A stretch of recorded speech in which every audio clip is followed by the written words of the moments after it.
আসসালামু আলাইকুম। সংবাদে আপনাদের সবাইকে স্বাগতম জানাচ্ছি আমি রোজ। শুরুতেই সংবাদ শিরোনাম। ইসরায়েলি হত্যাযজ্ঞ থামছেই না, গাজায় নিহতের সংখ্যা বেড়ে ৬৮,১১৬। ড্রোন হামলার সময় নিজস্ব যুদ্ধবিমান ভূপাতিত করেছে রাশিয়া, দাবি ইউক্রেনের। ট্রাম্পের কাছে টমাহক ক্ষেপণাস্ত্র চেয়েও খালি হাতে ফিরলেন জেলেনস্কি। নেতানিয়াহুর সামনে ৬ বিপদ। এতক্ষণ শুনছেন সংবাদ শিরোনাম, এখন বিস্তারিত। ইসরায়েলি হত্যাযজ্ঞ থামছেই না, গাজায় নিহতের সংখ্যা বেড়ে ৬৮,১১৬। যুদ্ধবিরতির মধ্যেও গাজার বিভিন্ন স্থানে ইসরায়েলি হামলায় প্রাণ হারাচ্ছেন ফিলিস্তিনিরা।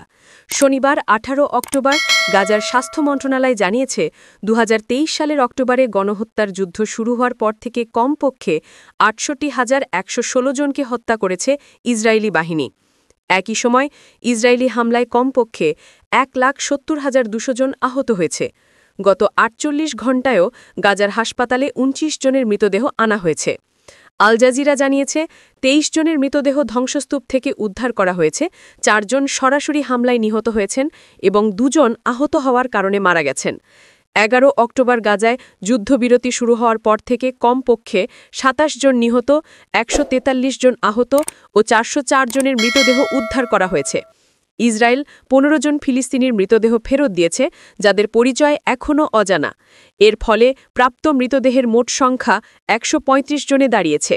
প্রসঙ্গত, গত বছরের নভেম্বরে আন্তর্জাতিক অপরাধ আদালত গাজায় যুদ্ধাপরাধ এবং মানবতাবিরোধী অপরাধের জন্য নেতানিয়াহু ও তার প্রাক্তন প্রতিরক্ষা মন্ত্রী ইয়োয়াভ গ্যালেন্টের বিরুদ্ধে গ্রেপ্তারি পরোয়ানা জারি করে। উপত্যকা জুড়ে যুদ্ধের জন্য ইসরায়েল আন্তর্জাতিক বিচার আদালতে গণহত্যার মামলার মুখোমুখি। ড্রোন হামলার সময় নিজস্ব যুদ্ধবিমান ভূপাতিত করেছে রাশিয়া, দাবি ইউক্রেনের। ক্রিমিয়ায় ইউক্রেনীয় ড্রোন হামলা প্রতিহত করার চেষ্টার সময় রাশিয়ার বিমান প্রতিরক্ষা ব্যবস্থা ভুলবশত তাদের নিজস্ব Su-30SM মডেলের একটি যুদ্ধবিমান গুলি করে ভূপাতিত করেছে।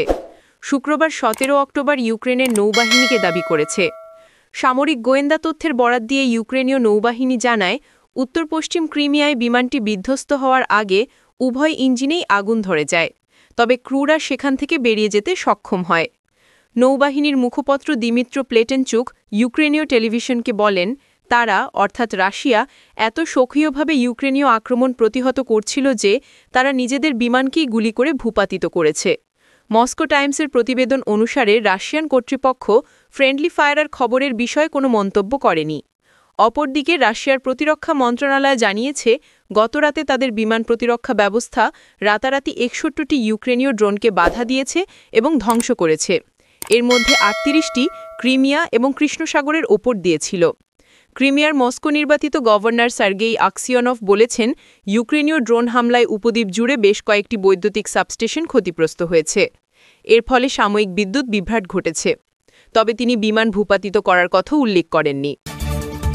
ট্রাম্পের কাছে টমাহক ক্ষেপণাস্ত্র চেয়েও খালি হাতে ফিরলেন জেলেনস্কি। ইউক্রেনকে টমাহক ক্রুজ ক্ষেপণাস্ত্র সরবরাহের কোনো পরিকল্পনা নেই বলে ইঙ্গিত দিয়েছেন মার্কিন প্রেসিডেন্ট ডোনাল্ড ট্রাম্প। এক প্রতিবেদনে বিবিসি বলেছে, হোয়াইট হাউসে বৈঠক থেকে প্রেসিডেন্ট ভলোডিমির জেলেনস্কি খালি হাতে ফিরে এসেছেন বলে মনে হচ্ছে।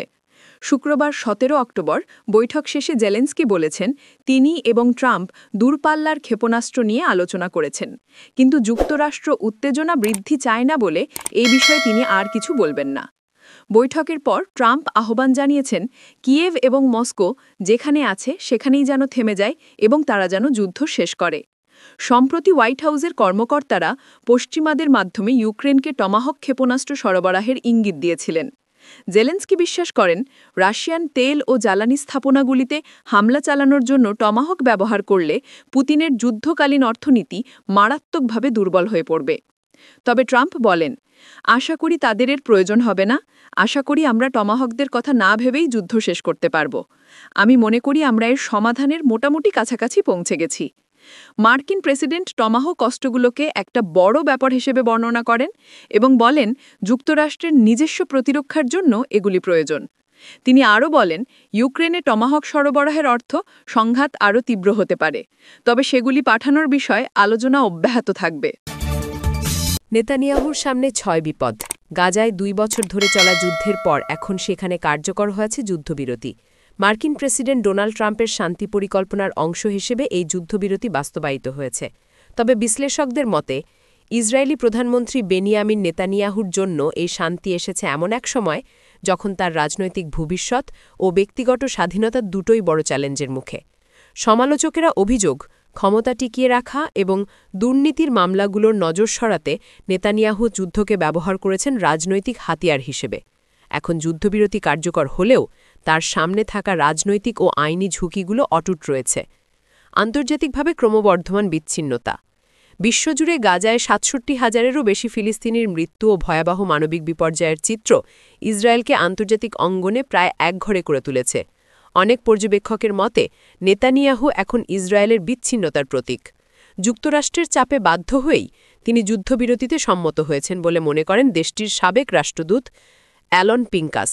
তার ভাষায়, এটি নেতানিয়াহুর নিজের সিদ্ধান্ত নয়, এটি সাজানো এবং ওয়াশিংটনের ইচ্ছাতেই হয়েছে। নেতানিয়াহু সেপ্টেম্বর মাসে সুপার স্পার্টা নামে একটি পরিকল্পনা উপস্থাপন করেন, যা ইসরায়েলের অর্থনৈতিক ও সামরিক স্থিতি শক্ত করার লক্ষ্যে তৈরি। কিন্তু বাজারে তার বিপরীত প্রতিক্রিয়া দেখা দেয়। ইসরায়েলি শেয়ার বাজার ধসে পড়ে এবং শেকেলের মান কমে যায়। দেশটির ব্যবসায়ী সংগঠনগুলো স্পষ্ট জানায়, আমরা স্পার্টা নই।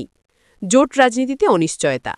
নেতানিয়াহুর সরকার টিকে আছে মূলত দেশটির চরম ডানপন্থী দলগুলোর ওপর নির্ভর করে। এই জোটের প্রধান দুটি স্তম্ভ, অর্থমন্ত্রী বেজালেল স্মোত্রিচ এবং জাতীয় নিরাপত্তা মন্ত্রী ইতামার বেন গভির, যুদ্ধবিরতির তীব্র বিরোধিতা করছেন। তাদের মন রাখতে নেতানিয়াহু ইয়েশিবা শিক্ষার্থীদের বাধ্যতামূলক সেনাসেবা থেকে অব্যাহতি দেওয়ার নতুন আইন আনতে যাচ্ছেন, যাতে আল্ট্রা অর্থোডক্স দলগুলো জোটে থাকেন এবং সরকার না ভাঙে। যুদ্ধপরাধের অভিযোগে আইনি ঝুঁকি। আন্তর্জাতিক অপরাধ আদালত আইসিসি ইতিমধ্যেই নেতানিয়াহু, সাবেক প্রতিরক্ষামন্ত্রী ইয়োভ গ্যালান্ত এবং হামাস কমান্ডার মোহাম্মদ দেইফের বিরুদ্ধে যুদ্ধপরাধের অভিযোগে গ্রেফতারি পরোয়ানা জারি করেছে। দেইফ পরে ইসরায়েলি হামলায় নিহত হন। একই সঙ্গে আন্তর্জাতিক বিচার আদালত আইসিজে ইসরায়েলের বিরুদ্ধে গণহত্যার অভিযোগ বিবেচনা করছে। এই মামলাগুলোর রায় পেতে সময় লাগলেও সম্ভবত ২০২৭ সালের আগে নয়। যদি নেতানিয়াহু দোষী সাব্যস্ত হন, তবে তার জন্য আন্তর্জাতিকভাবে বড় বিপর্যয় ডেকে আনতে পারে। ট্রাম্পের সঙ্গে দূরত্ব। যুক্তরাষ্ট্র ইসরায়েলের সবচেয়ে বড় মিত্র হলেও নেতানিয়াহুর সঙ্গে ট্রাম্পের সম্পর্ক এখন তিক্ত। ট্রাম্পের ধারণা, নেতানিয়াহু তাকে ব্যবহার করার চেষ্টা করছেন। মে মাসে ট্রাম্প নেতানিয়াহুর সঙ্গে যোগাযোগ বন্ধ করে দেন এবং সেপ্টেম্বরে হামাস কূটনীতিকদের ওপর ইসরায়েলের হামলার পর খুব আরও বাড়ে। তিনি প্রকাশ্যে বলেন, সে আমার সঙ্গে প্রতারণা করছে। যুদ্ধবিরতির আগে ট্রাম্প স্পষ্ট করে দিয়েছিলেন, তার অনুমতি ছাড়া গাজায় সেনা মোতায়েন করা যাবে না। যুদ্ধবিরতি ঘোষণা দিয়ে তিনি বলেন, এই শান্তি ৩,০০০ বছরের প্রস্তুতি। কেউ এটিকে বিপদে ফেললে শক্ত প্রতিক্রিয়া জানানো হবে। তদন্ত ও দুর্নীতির মামলা। ২০২৩ সালের ৭ অক্টোবর হামাসের আকস্মিক হামলায় ইসরায়েলের নিরাপত্তা ব্যবস্থার ব্যর্থতা নিয়ে এখন একাধিক তদন্ত চলছে। এসব তদন্তে সেনা ও গোয়েন্দা প্রধানরা পদত্যাগ করেছেন। যদিও নেতানিয়াহু নিজের সরকারের ভূমিকা নিয়ে তদন্তে আপত্তি জানিয়েছেন, হাইকোর্টের রায় তাকে ৩০ দিনের মধ্যে জবাব দিতে হবে। তার বিরুদ্ধে ৩টি দুর্নীতির মামলা এখনও বিচারাধীন। অভিযোগগুলোর মধ্যে ঘুষ গ্রহণ, প্রতারণা ও বিশ্বাসভঙ্গ রয়েছে। দোষী প্রমাণিত হলে সর্বোচ্চ ১০ বছর পর্যন্ত কারাদণ্ড হতে পারে। ট্রাম্পও সম্প্রতি ইঙ্গিত দিয়েছেন, গাজার যুদ্ধ ও এই দুর্নীতি মামলাগুলোর মধ্যে রাজনৈতিক সংযোগ রয়েছে। সব মিলিয়ে যুদ্ধবিরতির পর নেতানিয়াহুর সামনে একটি অনিশ্চিত রাজনৈতিক ভবিষ্যৎ, যেখানে আন্তর্জাতিক চাপ, আইনি ঝুঁকি ও অভ্যন্তরীণ বিভাজন মিলেমিশে তার নেতৃত্বকে কঠিন পরীক্ষার মুখে ফেলেছে।